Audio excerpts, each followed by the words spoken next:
Muy buenos días, buenas tardes o buenas noches, estimados estudiantes, dependiendo de la hora en que vayan a observar este video.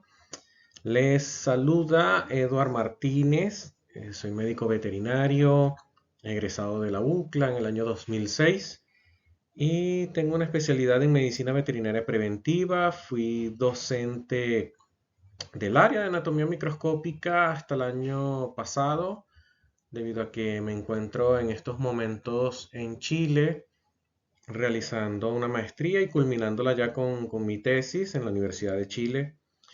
Pero gentilmente el área me ha pedido que colabore para impartirles esta clase, esta videoclase, digámoslo así, relacionada con el tejido conectivo especializado cartilaginoso y óseo. El propósito de esta actividad grabada va a ser poder explicarles acá desde la distancia esta clase, mencionar las características generales del cartílago y hueso, su importancia en la medicina veterinaria y su comprensión desde el punto de vista microscópico les va a permitir a ustedes reconocer las patologías que verán más adelante, como lo son enfermedades que pueden lesionar a los huesos, como también a las articulaciones y a las estructuras asociadas de las articulaciones, ya que en todo caso, si no se conoce cómo funcionan estos elementos de sostén que son muy importantes para el sistema locomotor, va a ser mucho más difícil tratar de entender cómo solventar o solucionar problemas en las especies que se encuentren afectadas por diversas patologías de cartílago y hueso. Estos tejidos, tanto el cartílago como el hueso, son tejidos conectivos especializados. Es decir, sus células, todos sus componentes, no siguen la misma matriz clásica que ya vieron en la lección anterior de tejido conectivo general, debido a que este tipo de tejidos van a cumplir principalmente una función de soporte y sostén, tanto de otras estructuras, como por ejemplo inserciones musculares, como también de órganos.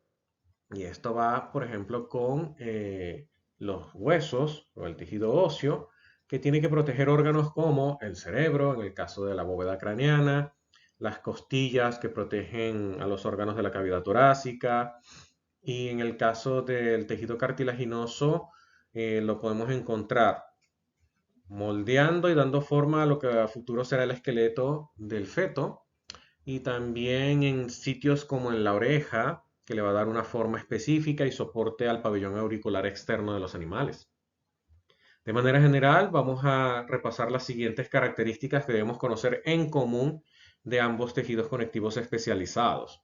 En primer lugar, el origen embrionario del cartílago y hueso es del mesodermo. En la etapa embrionaria, previo a la formación del feto, como esta que tenemos aquí en la imagen, existen tres hojas o capas embriológicas que están conformadas por numerosas células que se van a ir especializando a futuro para dar origen a los órganos y sistemas. El mesodermo es una hoja intermedia a partir de la cual se originan todas las células y por ende los componentes del cartílago y hueso. Ambos tejidos, tanto cartílago como hueso, son avasculares, es decir, la irrigación no llega directamente a ellos, es indirecta. Y por supuesto son aneurales. Eso quiere decir que no hay inervación sobre los huesos ni sobre el cartílago. La sensibilidad de estos tejidos va a ser indirecta, pero la composición típica sí permanece. Y cuando hablamos de composición típica es que, como todo tejido básico, contiene células y contiene matriz extracelular o sustancia intercelular. Vamos a comenzar a hablar sobre el tejido conectivo especializado cartilaginoso y vamos a repasar entonces estas características generales. Es un tejido conectivo avascular, recuerden siempre eso. Carece también de vasos linfáticos, algo que no lo había mencionado en las generalidades. Por lo tanto, la nutrición de sus componentes tisulares se da por difusión. Es decir, hasta un punto determinado llegan los lechos de los vasos sanguíneos y se difunden tanto el agua como los solutos en general y las células las pueden captar, los componentes de cartílago y hueso, para nutrirse, y a su vez los elementos de desechos metabólicos también son eliminados por difusión para llegar al sistema venoso y ser drenados. La matriz extracelular del tejido cartilaginoso es sólido hasta cierto punto, debido a que el tejido cartilaginoso presenta una gran bondad de que es más flexible que el tejido óseo. Por lo tanto, esa flexibilidad le confiere también resistencia a tensiones mecánicas, a los soportes de peso, y eso hace que el tejido sea muy dinámico, se renueve hasta cierto punto y sus células puedan mantenerse también en actividad constante para cumplir la función de soporte. La matriz extracelular del tejido cartilaginoso es producida continuamente mientras no hayan elementos dañinos o componentes que causen una patología, y por supuesto es mantenida por las células de este tejido que se llaman condrocitos. Este nombre es un nombre compuesto y deben recordar el sufijo citos, se refiere a células, y condro está relacionado con cartílago. Como les mencioné al principio, este tejido conectivo especializado, al igual que el tejido óseo, tiene los componentes clásicos de todo tejido básico, es decir, vamos a encontrar células y sustancia intercelular o matriz extracelular. En cuanto a las células, vamos a mencionar a dos poblaciones importantes, que son las que componen la abundancia de este tejido, que son los condroblastos y los condrocitos. También por ahí hay una población celular que vamos a mencionar más adelante que está relacionada con el tejido óseo y también con el tejido cartilaginoso cuando está el tejido en proceso de maduración. A nivel de la sustancia intercelular o matriz extracelular vamos a tener la sustancia intercelular forme y la sustancia intercelular amorfa, que está compuesta a nivel de la sustancia intercelular forme por numerosas fibras de colágeno, y dependiendo también del cartílago podemos encontrar fibras elásticas, es decir, puede prevalecer un grupo especial de proteínas como la elastina, o en el caso del colágeno, esa misma proteína que se constituye formando numerosas fibrillas, y estas, como ya deben conocer o reconocer con respecto al tejido conectivo general, pueden tener una disposición en forma organizada o irregular. En el tejido cartilaginoso vamos a encontrar, a nivel de la sustancia fundamental amorfa, numerosos glucosaminoglicanos. Estas son moléculas que están compuestas por proteínas y también carbohidratos. Y muchas veces se encuentra el sulfuro asociado a estas moléculas debido a que le permite retener agua, que también le llaman agua de solvatación. ¿Y eso qué hace? Ayudar a mantener la característica de flexibilidad del cartílago. ¿Cuáles son los glucosaminoglicanos importantes a conocer en el cartílago? El condroitinsulfato, queratansulfato y el ácido hialurónico. Todas estas moléculas permiten mantener la consistencia firme de estos cartílagos y, por supuesto, también hacen que pueda resistir, de acuerdo a donde se encuentre también el cartílago, soportar peso, soportar tensiones físicas, mecánicas, y por supuesto las células que van a estar dentro del cartílago pueden mantenerse hidratadas, nutridas y no morir por otros elementos o fuerzas externas. Vamos a hablar con las células del cartílago, sobre las células del cartílago, perdón, y comenzaremos con esa población importantísima que es la que va a sintetizar la matriz extracelular del cartílago, y esos son los condroblastos. En esta imagen que vemos a la derecha estamos viendo un corte de cartílago con una tinción especial, y eso me permite evidenciar y caracterizar a esta célula que está señalada aquí con la flecha amarilla, y esta misma es como esta que está acá o esta que estamos viendo por aquí, y es una célula con morfología ovoide, con un núcleo también que obedece con la misma morfología ovoide, en coloraciones con hematoxilina y eosina, el citoplasma del condroblasto es basófilo. Y ya lo vamos a ver en otra imagen.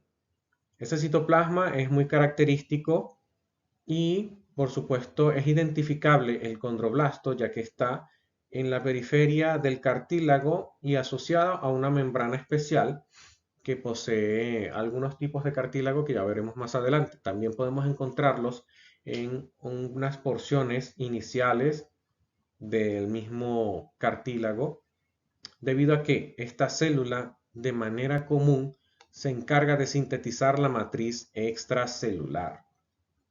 De tal modo que esta célula ovoide, con su núcleo ovoide característico y citoplasma basófilo, lo vamos a encontrar muy asociado con la síntesis de matriz extracelular, por lo tanto lo vamos a ver mucho hacia las periferias del cartílago y rara vez lo podemos ver inmerso dentro del mismo. ¿Por qué? Debido a que esta misma célula, una vez que ha sintetizado la matriz extracelular, queda encerrada en una cavidad como esta que estamos viendo acá, que se conoce como laguna cartilaginosa. Y esa célula luego va reduciendo su actividad celular, o sea, su fase de síntesis se ve disminuida hasta un punto en donde puede entrar en reposo y queda encerrada en esta estructura, conocida como laguna cartilaginosa. Ahí pasa a llamarse condrocito. El condrocito, dicho de otra forma, es una célula en estado de reposo o como algunos también las llaman célula madura del cartílago, y es una célula que posee una forma ovoide o esférica, que de manera natural ella adopta en gran medida el tamaño de la misma laguna, pero debido a los preparados histológicos que involucran la deshidratación de los tejidos y también el uso de otros agentes para la preparación de los bloques de parafina, esta célula se contrae y por eso podemos observar que ella se repliega en la mayoría de los casos a la periferia y se ve una laguna como si estuviera ópticamente vacía. Pero de manera normal, la morfología del condrocito es ovoide o esférica, con un núcleo esférico característico y un citoplasma basófilo. Como les decía, estas células están incluidas en sus lagunas óseas y también se encargan de sintetizar la matriz extracelular que se encuentra a su alrededor, pero, por supuesto, el estado metabólico de esta célula es menor en comparación con el condroblasto.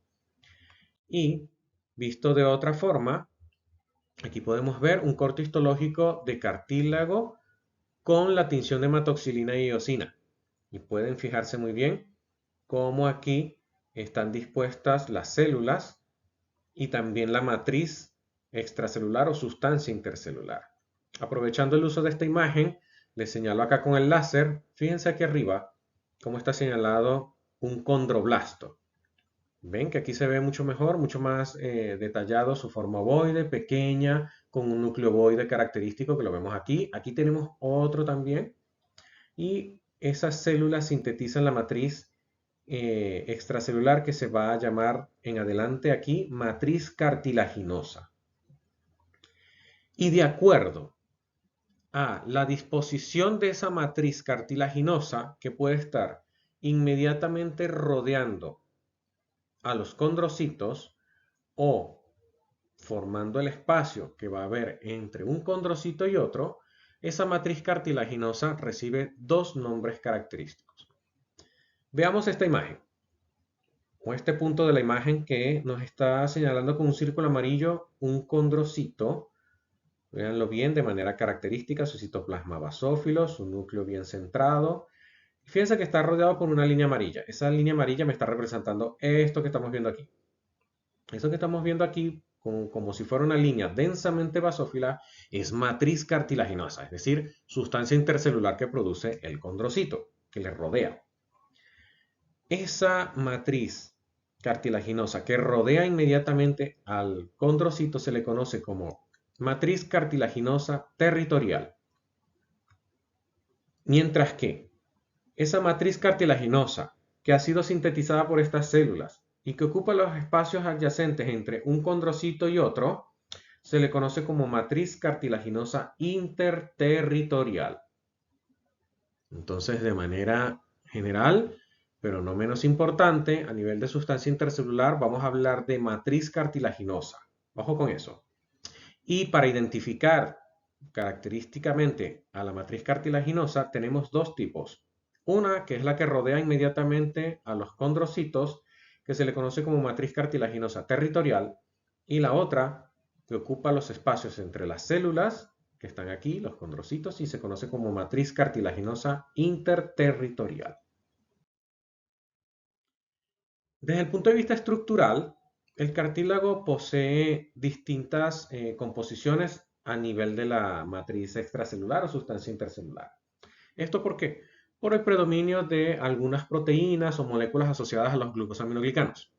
Entonces, debido a estas diferencias estructurales, se conocen tres tipos de cartílago, a saber que son el cartílago hialino, el cartílago elástico y el cartílago fibroso, o también llamado fibrocartílago. Vamos a empezar a caracterizar a cada uno de ellos y ver esas pequeñas diferencias. El cartílago hialino es un tipo de cartílago visto con más frecuencia en el organismo y tiene una apariencia macroscópica de color un blanco azulado y también incluso traslúcido. ¿Por qué mencionamos que es como el más conocido o el primero en conocerse? Ha sido el más estudiado desde el punto de vista general, ya que este cartílago es el que se forma para moldear al esqueleto. Es decir, lo vamos a ver más adelante, pero para que me entiendan un poco mejor, resulta que acontece que el cartílago hialino es el componente del esqueleto fetal. Y ese esqueleto poco a poco va madurando y se va osificando para convertirse en lo que conoceremos ya en un animal común como su esqueleto óseo. Este cartílago hialino igual en un animal después de su nacimiento se encuentra en la pared de las fosas nasales, formando el tabique nasal, también a nivel de la tráquea y de los bronquios, es decir, está en el sistema respiratorio, por ejemplo. Asimismo, en superficies articulares y conformando el esternón cuando éste no ha sido calcificado. Este tipo de cartílago tiene una caracterización especial, y es que a nivel de matriz extracelular o sustancia intercelular posee abundantes fibrillas de colágeno, es decir, no hay colágeno dispuesto en capas gruesas. Y eso le da una caracterización semirrígida y también a nivel de la tinción le permite adoptar, junto con los glucosaminoglicanos, ojo con eso, adoptar una basofilia. La basofilia está dada es por la presencia de los glucosaminoglicanos sulfatados que están allí y ellos captan muy bien la coloración, todas las moléculas presentes allí, pero también las fibrillas de colágeno en muy menor proporción. Y dicho de otra manera, para reconocer el cartílago hialino vamos a observar la matriz territorial e interterritorial con una tinción basófila. Y así se puede identificar mejor. Este cartílago está cubierto por una membrana que se le conoce como el pericondrio. Esa membrana se ubica a los lados o rodeando en la periferia al cartílago hialino. Y como les dije, la localización de este tipo de cartílago es sistemas respiratorios, las superficies articulares y, como dice acá, el esqueleto fetal. ¿Qué es el pericondrio? Que se los mencioné hace poco. Bueno, es una membrana que posee el cartílago hialino y también el siguiente cartílago que vamos a observar, y está conformada por tejido conectivo general. Y esta capa le permite nutrir a las células y éstas puedan mantenerse y desarrollarse. El pericondrio, que está señalado acá con las flechas amarillas en este tipo de cartílago que es hialino, se divide en dos capas. Una más externa, donde se observa muy bien y de manera característica la presencia de tejido conectivo general. Y esa se conoce como la capa fibrosa.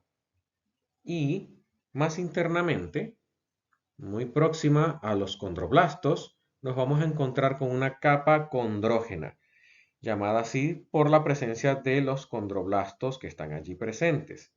De esa manera, el pericondrio con su constitución ayuda también a constituir y formar al cartílago hialino en este caso, y también es capaz de ayudar a la protección y síntesis gracias a la contención a este nivel de los condroblastos. El cartílago elástico, que es otro tipo de cartílago, se caracteriza porque a nivel de la matriz extracelular posee abundante elastina dispuesta en forma de fibras elásticas.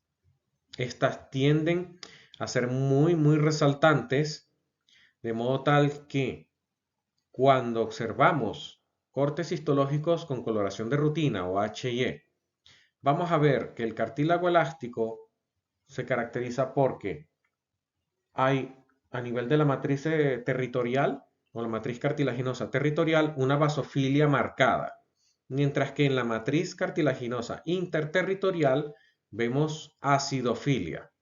Fíjense muy bien cuando hablo de los términos. Repito, el cartílago elástico se caracteriza desde el punto de vista microscópico y práctico porque hay numerosas fibras elásticas en mayor proporción que de colágeno. Y por ello, vamos a observar la matriz cartilaginosa interterritorial acidófila, como lo podemos ver en esta imagen, y la matriz cartilaginosa territorial, es decir, la que rodea inmediatamente a los condrocitos, es basófila. Es muy fácil de caracterizar y diferenciar al cartílago elástico del cartílago hialino. Este tipo de cartílago también posee pericondrio, pero lo más importante para reconocerlo desde el punto de vista histológico y práctico es esta doble tinción que podemos observar en la matriz cartilaginosa. Ojo con eso. ¿Dónde podemos ubicar el cartílago elástico? En aquellos sitios donde se requiere cierta flexibilidad por movimientos y también por sitios que pueda o no proteger, como por ejemplo la epiglotis, que está compuesta por cartílago elástico. El canal auditivo y el pabellón auricular o las orejas en general de los animales está conformada por cartílago elástico. El cartílago fibroso o fibrocartílago, como les había dicho al principio, tiene una característica muy particular y es que en este tipo de cartílago, a nivel de la matriz extracelular encontramos numerosas fibras de colágeno formando haces que nos recuerdan un poco, solo un poco, al tejido conectivo general denso. El cartílago fibroso es muy resistente a las tensiones, a las fuerzas mecánicas de tensión.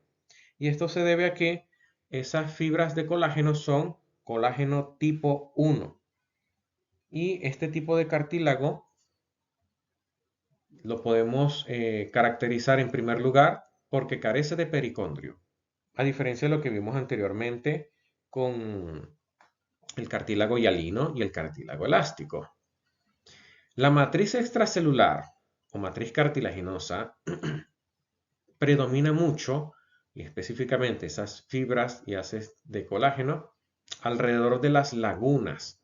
Entonces es muy difícil dilucidar una matriz cartilaginosa territorial en estas. No quiere decir que no exista, sino que la alta constitución de colágeno, formando fibrillas allí, puede solapar la observación fácil o a simple vista de una matriz cartilaginosa territorial. Algunos investigadores asocian al cartílago fibroso con tejido conectivo general denso, pero no se puede decir que uno da origen al otro, ya que eso es algo impreciso. Este tipo de cartílago está presente a nivel de los discos intervertebrales, a nivel de los meniscos articulares, formando las suturas craneanas y también en el esqueleto cardíaco del perro. Y su función allí, en el esqueleto cardíaco, va a ayudar a formar anillo fibroso para el soporte de las válvulas cardíacas. Y aquí una pequeña reseña de los tres tipos de cartílago con respecto a imágenes. Entonces, Para poder caracterizar desde el punto de vista histológico y cuando ustedes estudien en sus prácticas a los tres tipos de cartílago, apóyense bien en la organización de la matriz cartilaginosa territorial e interterritorial. Por lo tanto, si quieren caracterizar al cartílago hialino, deben observar que la matriz cartilaginosa territorial e interterritorial es basófila. En cambio, si ustedes quieren estudiar cartílago elástico, entonces tienen que observar cortes histológicos donde a nivel de la matriz cartilaginosa observarán cómo la matriz cartilaginosa territorial es basófila, mientras que la matriz cartilaginosa interterritorial es acidófila.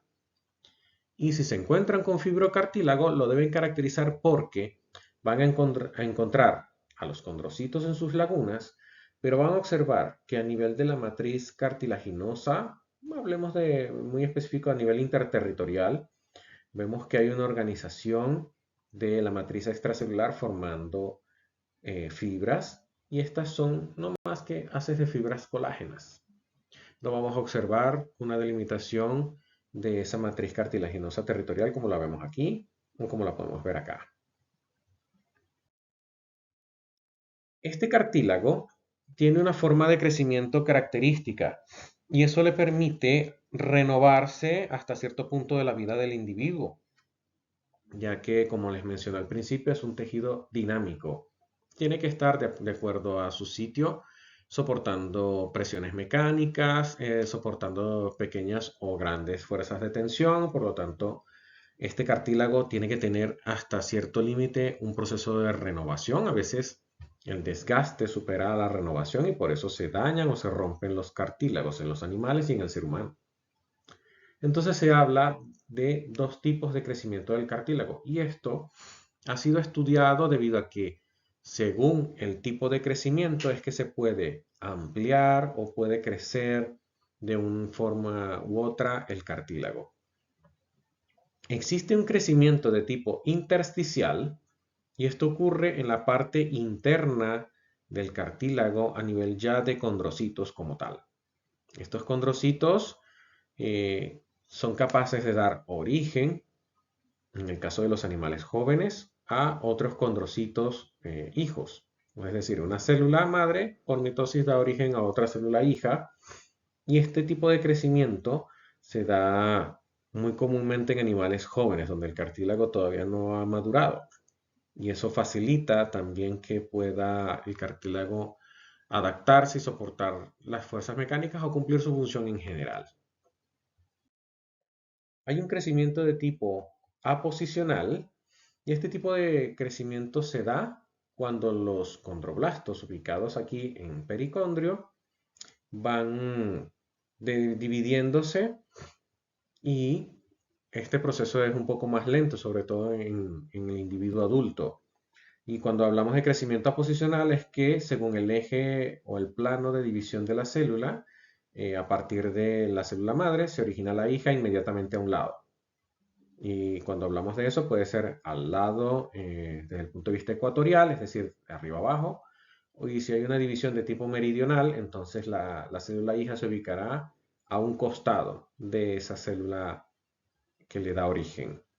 Y de esa manera, al observarse este tipo de crecimientos aposicional e intersticial, también podemos ver cómo de manera común los condrocitos, los condroblastos forman unas estructuras conocidas como grupos isógenos.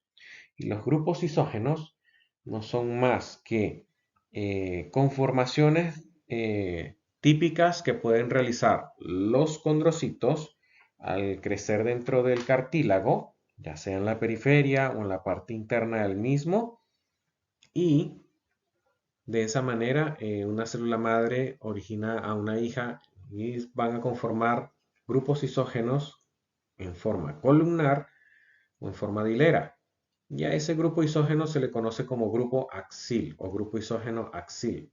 Es decir, tenemos esta representación de un condrocito y al dividirse a nivel del plano meridional, vamos a encontrar que se da como resultado otra célula hija que se ubica a un lado.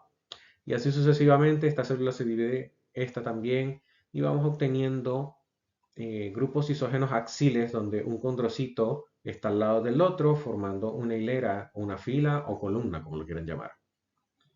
Mientras que si el plano divisorio de esta se da en forma de plano ecuatorial, vamos a observar cómo de una célula se va dando origen a otra que se encuentra subyacente o por arriba. Y estas pueden formar grupos de 4, de 6, grupos pares normalmente, y eso se les conoce como grupo isógeno coronario, porque tienen una forma semejante a la de una corona. Y aquí lo podemos observar. Vean en esta imagen a la izquierda que aquí hay 4 condrocitos, aquí hay otros 4 más. Aquí podemos observar cómo está intentando formarse también otro grupo isógeno coronario. Y es muy fácil de distinguir.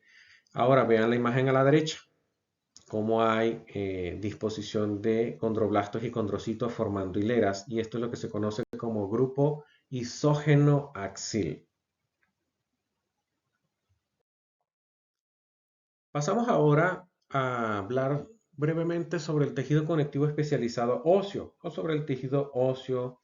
Y este se caracteriza porque su matriz extracelular es bastante rígida, muy dura, y esto es porque se encuentra calcificada.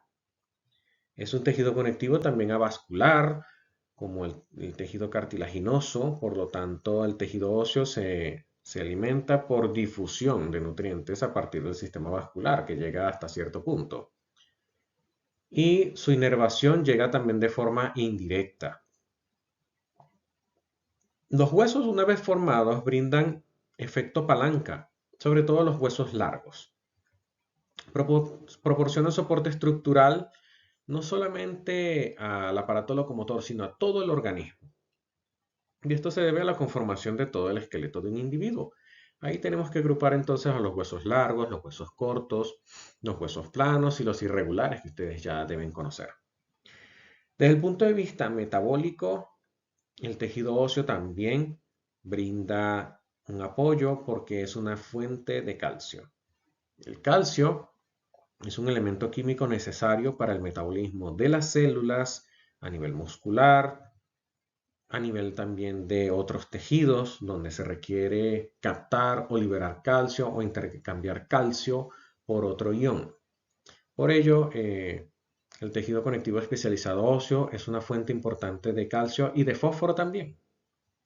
Y por supuesto, el tejido conectivo especializado óseo también cumple una función de protección porque aloja o alberga dentro de sí a la médula ósea, que es también muy importante para la producción de células sanguíneas. El hueso está revestido por unas membranas a nivel externo e interno. ¿Por qué? Porque en todo hueso vamos a encontrar una pequeña cavidad conocida como cavidad medular. Y esta cavidad está dada por la conformación del hueso en general, que ya la vamos a conocer. Esas membranas de revestimiento óseo se conocen la más externa como periósteo y la más interna es el endostio.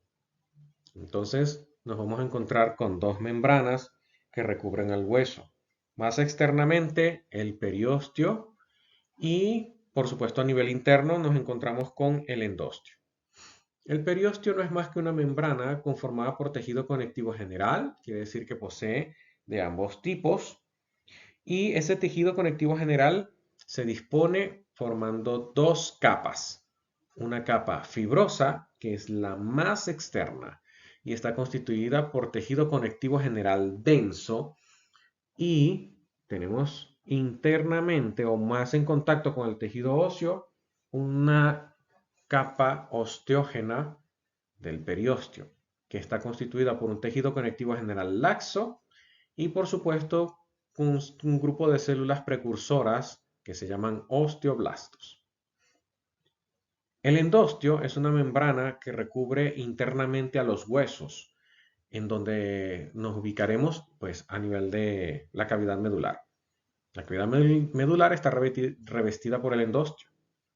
Y allí vamos a encontrar por una capa fina de tejido conectivo general laxo y, por supuesto, la revisten una capa fina de células planas También podremos encontrar osteoblastos e incluso otras células que conoceremos del tejido óseo. Desde el punto de vista estructural, el tejido conectivo especializado óseo cumple la misma premisa de todo tejido básico. Tiene que haber células y una matriz extracelular, que en este caso se va a llamar matriz ósea.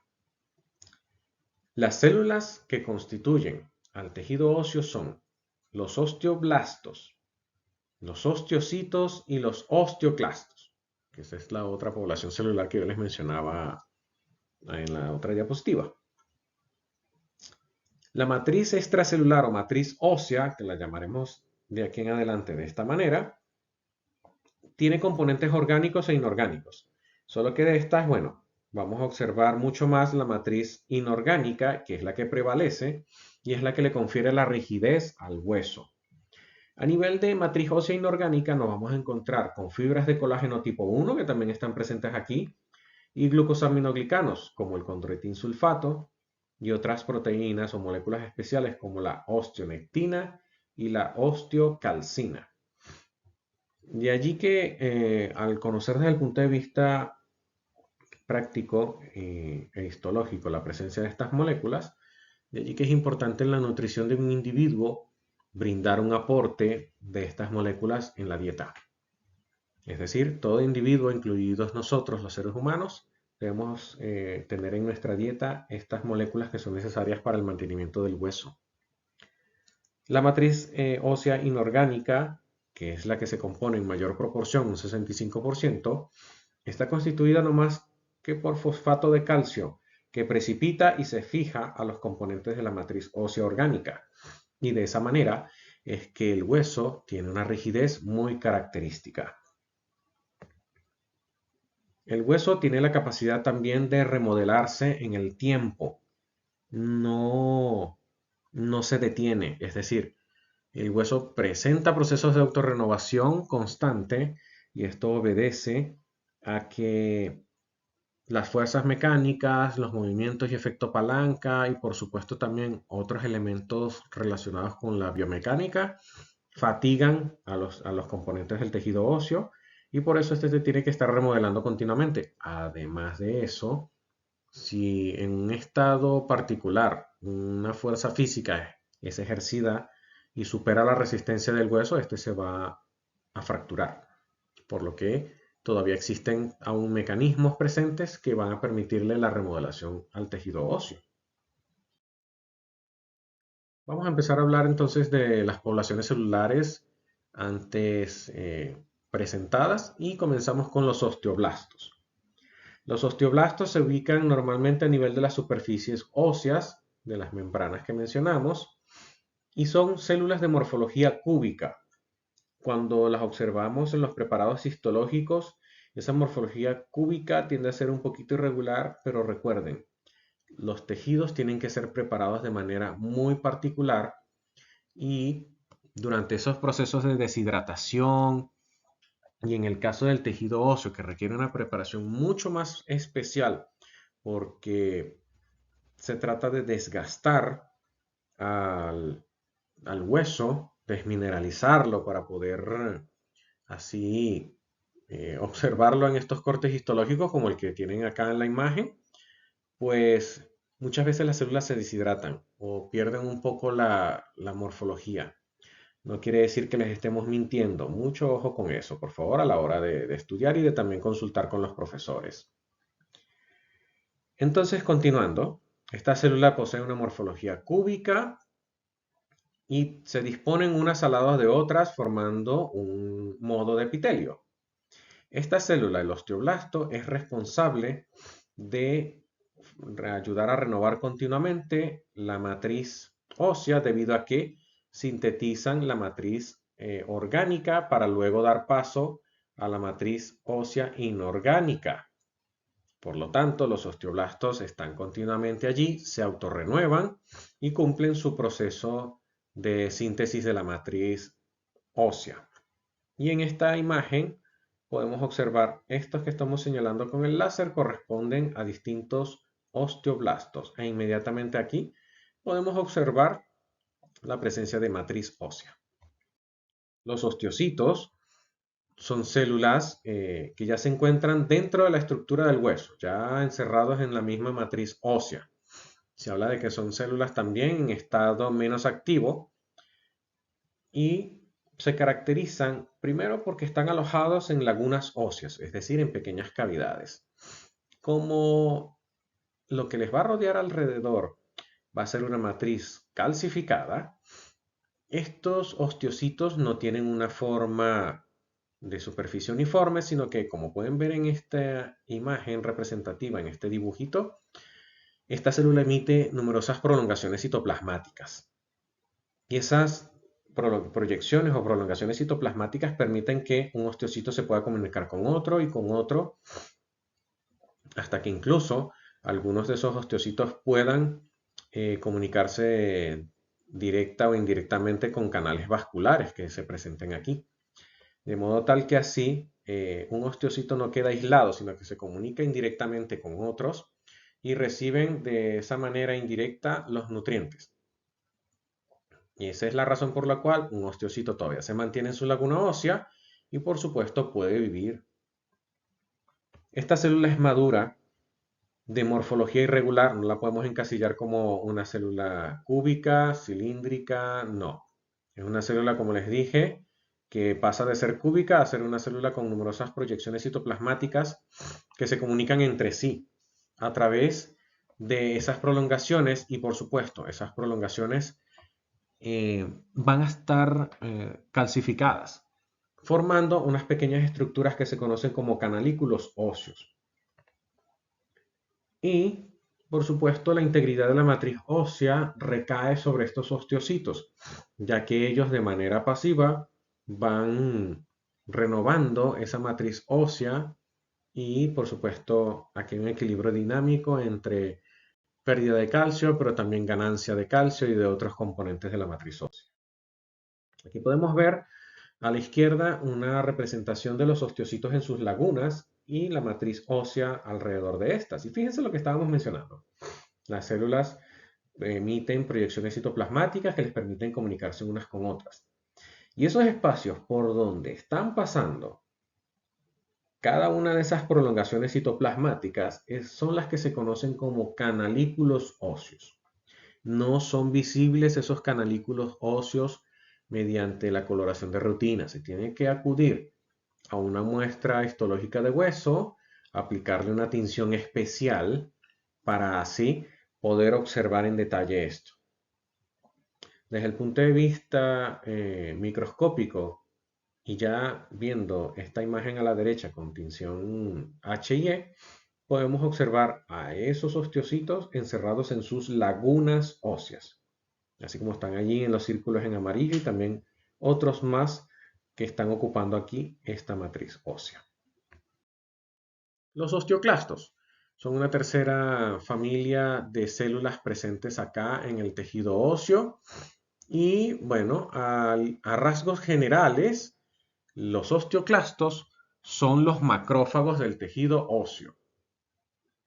Los osteoclastos se ubican también en superficies óseas, es decir, en donde estamos hablando periósteo, endostio, más también a nivel de endostio, y se encargan de fagocitar, de hacer el proceso de resorción ósea, es decir, esta célula, como es una especialización proveniente del macrófago y por ende del sistema fagocítico mononuclear, tiene que estar ubicada estratégicamente para ayudar a fagocitar matriz ósea en caso de que se necesite aportar minerales y por supuesto también por el hecho de que muchas veces si se sintetiza matriz extracelular o matriz ósea en excedente, pues esta célula se activa para fagocitar y eliminar ese excedente de residuos o componentes óseos.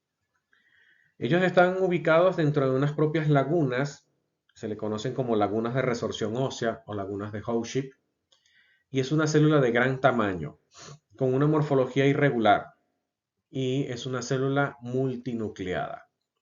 Ella es capaz de emitir numerosas prolongaciones citoplasmáticas con formas de dedo Por eso se le llaman proyecciones digitiformes. Entonces, estas células, al ubicarse asociadas con endostio, periostio, van a cumplir la función de fagocitosis y del remodelado óseo o resorción ósea. Una vez conocidos estos componentes estructurales, las células y la matriz ósea, debemos caracterizar ahora a dos tipos de hueso. Y esto se debe a la forma en que se disponen ambos componentes, tanto la matriz ósea como las células. Entonces vamos a tener dos tipos de hueso. Un hueso de tipo compacto y un hueso trabecular o hueso esponjoso. El hueso compacto se caracteriza porque macroscópicamente es lo que observamos y muy externamente en cualquier tipo de hueso. Llámese plano, irregular, largo, etc. Y este hueso compacto está conformado por osteocitos en sus lagunas, los cuales están rodeados por una matriz ósea muy organizada, dispuesta en forma de laminillas o láminas óseas. Esas laminillas primitivamente estaban constituidas por colágeno tipo 1, como les mencionamos al principio, y luego, a medida que se estaban organizando esas fibras, se va depositando los cristales de fosfato de calcio que les mencioné, y queda como resultado una matriz en donde se ven las laminillas de distintas maneras. Y para una mejor comprensión, se ha hecho una disposición clásica de la matriz ósea en sistemas. Y esos sistemas a conocer son un sistema de Havers, también llamado osteona, un sistema de laminillas intersticial, un sistema de laminilla circunferencial externo y otro llamado sistema de laminilla circunferencial interno. ¿A qué nos referimos con todo esto? Veamos esta imagen. Esto es un esquema representativo de hueso compacto y aquí, más internamente, hueso trabecular. Pero vamos a ubicarnos con el hueso compacto. Si pueden observar, aquí están también esquematizados vasos sanguíneos. Este representa una arteria y este una vena, que se introducen desde la periferia hacia el interior de los huesos. Y vean que los vasos sanguíneos no tocan directamente al hueso, pero sí alrededor de este se van disponiendo los osteocitos para rodearlos, y cuando se constituyen las lagunas óseas, aquí se ven láminas concéntricas.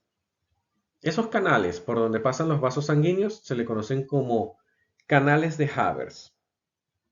Ojo con ese término que les estoy mencionando.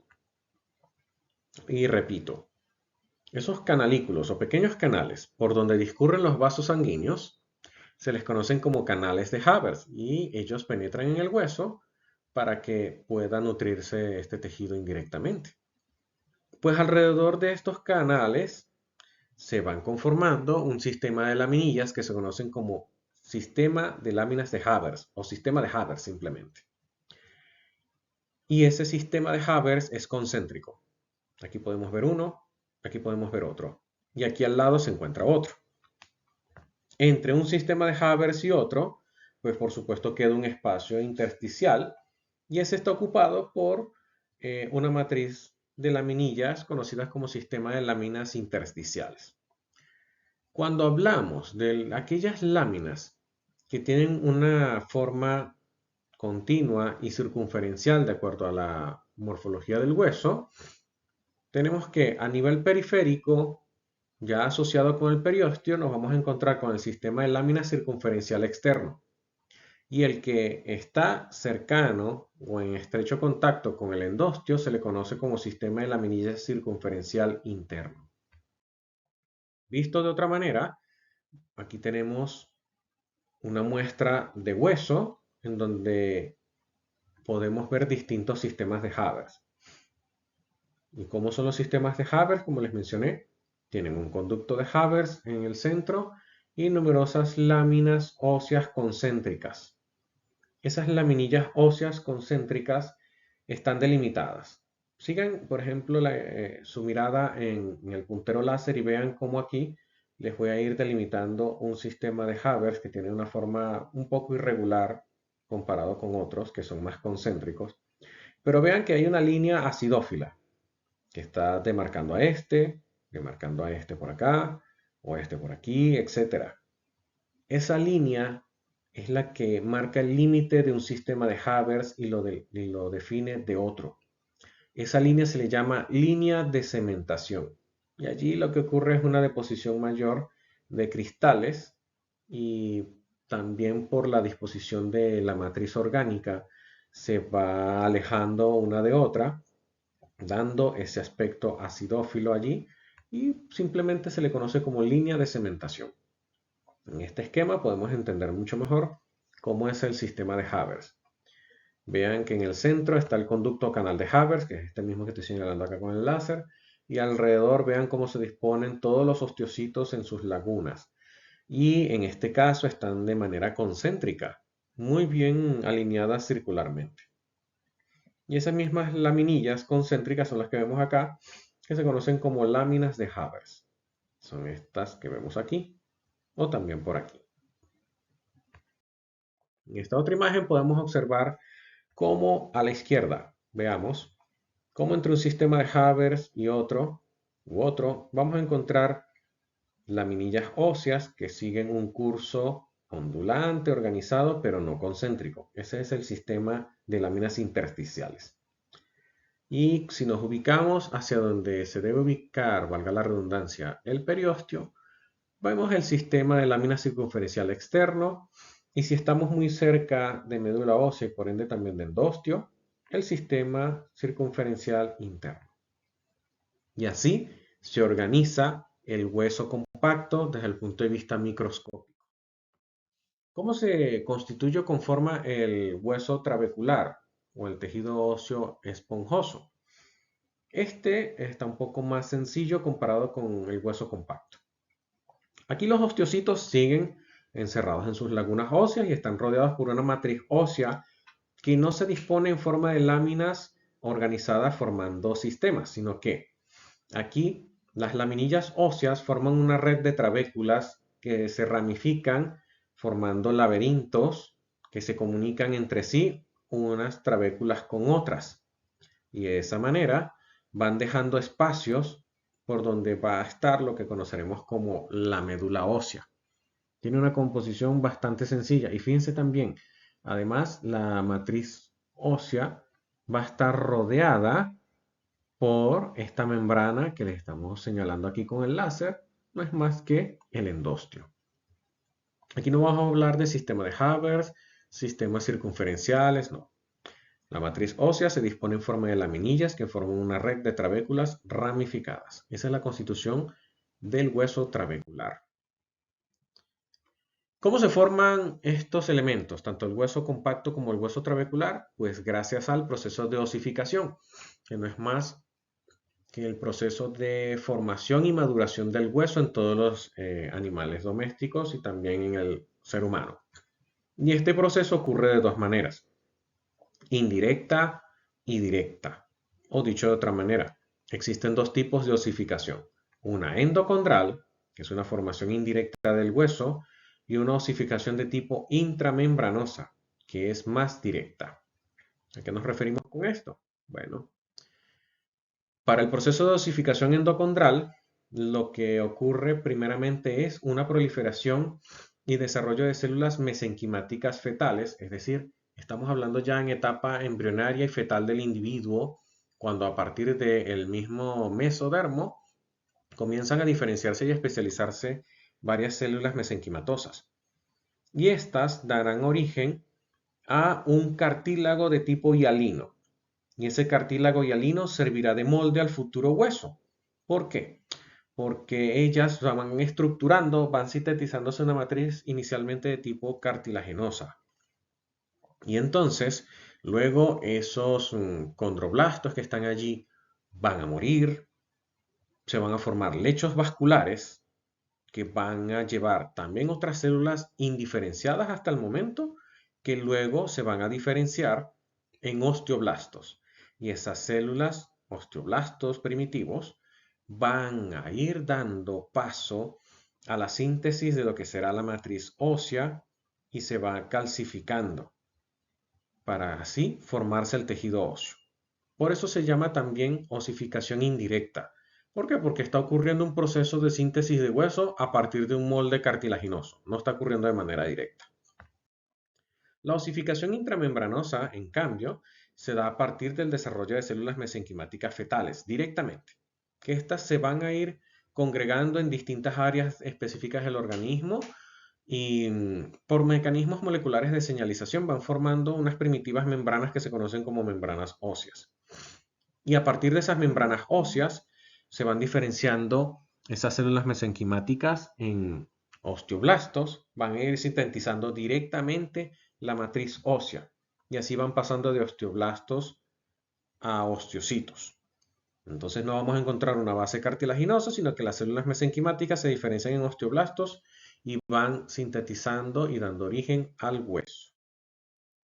Aquí tenemos dos modelos o cortes histológicos en donde se observan cómo va formándose la osificación, la endocondral, que ya les dije cómo se va formando, y la osificación que es intramembranosa, cómo se va dando de manera distinta cada una de estas. Y para repasar este proceso de osificación les traje aquí este video. Vamos a ver si se puede activar para que lo puedan observar mejor.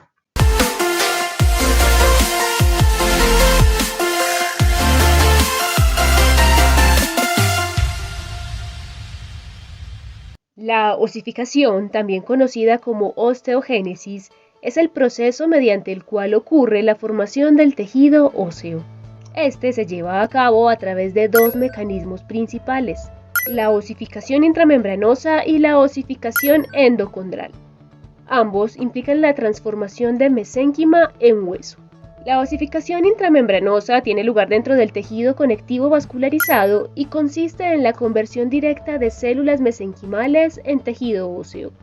Las células mesenquimales proliferan y se condensan en agregados compactos. Algunas de estas cambian de forma, se convierten en osteoblastos y secretan osteoide, una matriz extracelular compuesta por colágeno y proteoglicanos. Cuando los osteoblastos son rodeados de osteoide, se convierten en osteocitos. El osteoide se calcifica y a medida que avanza este proceso se irradian pequeñas espículas óseas fuera de la región donde comenzó la osificación para fusionarse con las espículas vecinas. La formación de estas pequeñas piezas se denomina centros de osificación que, posteriormente, dan lugar a las trabéculas. Por otro lado, la osificación endocondral implica la formación de modelos cartilaginosos a partir de células mesenquimales agregadas y la subsiguiente sustitución de cartílago por tejido óseo. Este tipo de osificación se observa predominantemente en las vértebras, columna, costillas, pelvis y extremidades. La osificación endocondral cuenta con una serie de eventos característicos. Inicialmente se forma el modelo de cartílago hialino.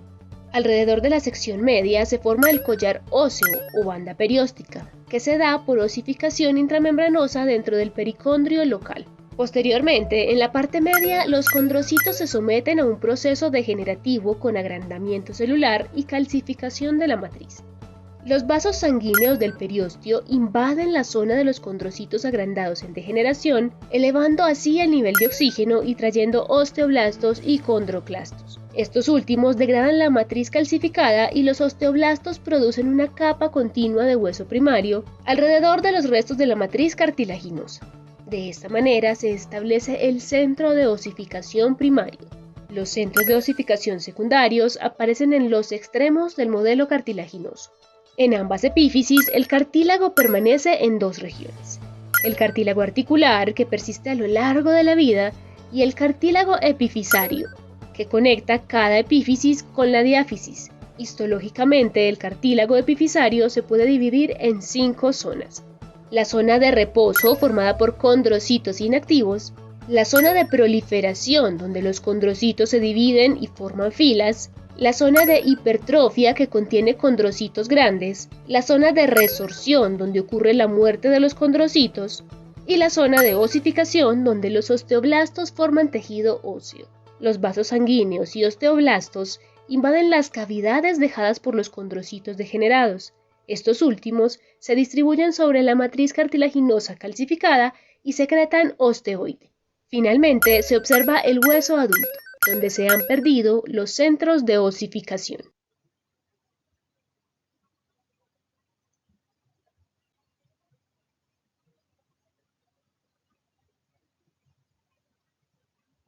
Muy bien, con este video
espero les haya gustado. Vamos a dar por concluida esta clase de tejido cartilaginoso y óseo. Aquí les voy a dejar unas referencias bibliográficas y también de web para que ustedes puedan consultar y leer, repasar esta clase de tejido cartilaginoso y óseo.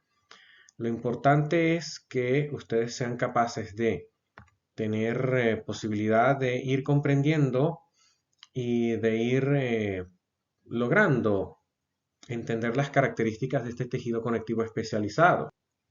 Y sé que al principio no se les puede hacer tan fácil si no están familiarizadas con la terminología, pero aprovechando la ocasión de que esto está grabado, les sugiero que vean el video con calma, puedan hacer pausa, esquematizar, repasar nuevamente y ante cualquier duda o inquietud que ustedes tengan, pueden ubicarme a través del grupo de Telegram que está dirigiendo el doctor Jorge Cuevas, o también escribirme a mi correo electrónico que les dejaré en la descripción de este video. Espero que se encuentren muy bien. Ante cualquier duda o inquietud podemos estar en contacto, no importa la distancia, el propósito es ayudarles a ustedes en su formación profesional. Y si llegaste hasta aquí, muchísimas gracias por tu atención.